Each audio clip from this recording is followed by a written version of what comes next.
Iholo yoluntu sesona sakhiwo sibalulekileyo kwiindawo ezininzi ezisemaphandleni kwiphondo leMpuma Kapa. Liyindawo yokusingatha imisitho kunye neentlanganiso zasekuhlaleni. Usodolophu wasemzimvubu uzokiswandevu utyelele kwilali ibutsheni ekwa-i-R2.5 kwabhaca ukuyokuhlola isakhiwo seholo elikudidi lwale mihla nelixabisa i-2.5 yezigidi zeerandi. Undevu uthi abakhi beli holo neliza kusetyenziselwa imisebenzi eyahlukeneyo ngabahlali bakule ngingqi, nto leyo ezise isiqabu kule ndawo inenani eliphezulu lentswela-ngqesho.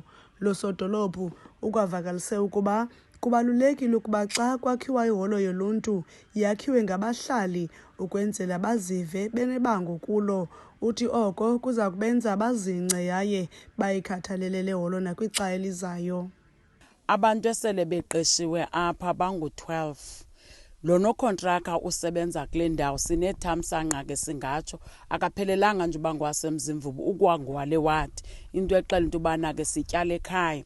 Njengoba sisenza le holo ke sijonge into yobana ii-communities zethu zingakwazi uba zisebenzele phandle kungekho ndawo zosebenzela, bakwazi nobambela ii-activities zabo ze-community apha eholweni ibe yeyabo isetyenziswe ngabo. Siyayibona ke ikwisigaba se-roofing njengoba isenziwa nje bisesigangeni ke sijonge into yobana izawuphinde ifense kwenzela uba ibe setyhot ingazukwazi uvandalizwa.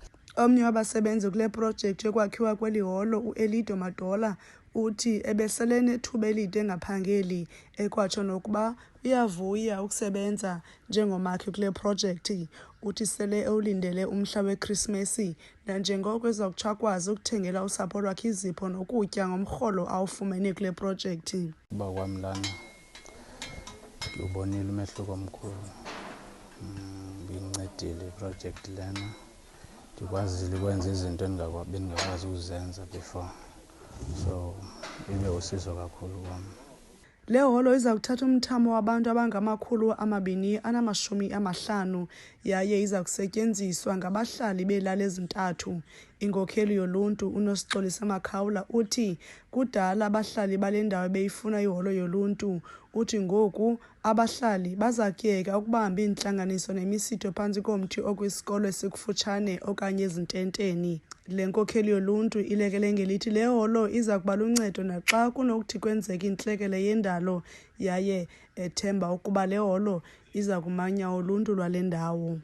Ii-meetings sizoziyeka ukuzingenela phaa ekhaya ngoba besingenela phantsi kwemithi phana, akho ndawo isithakaleyo, sihlala phandle, akho holo phaa. Apha kukho iholo, abantu bazawufumana nokuphumla, nabantu abanemitshato bazawungenela apha imitshato, nemingcwabo izawuphumela apha ebantwini abangenazindawo ezinkulu zokuqhubekeka kwemingcwabo, nezinye izinto zizokwenzelwa apha eholweni. Le holo ngaphandle ifakwe amatanki 2 ohlobo lwejojo ukuqinisekisa ukuba amanzi ahlala ekhona kwesi sakhiwo. Usodolophu Ndevu uthi ukwakhiwa kwamaholo kuyinxalenye yesibophelelo sikamasipala sokukhuthaza umanyano loluntu.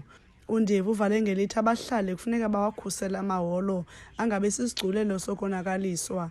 Eli holo lakwilali ibutsheni liza kunikezelwa kuluntu kungekudala.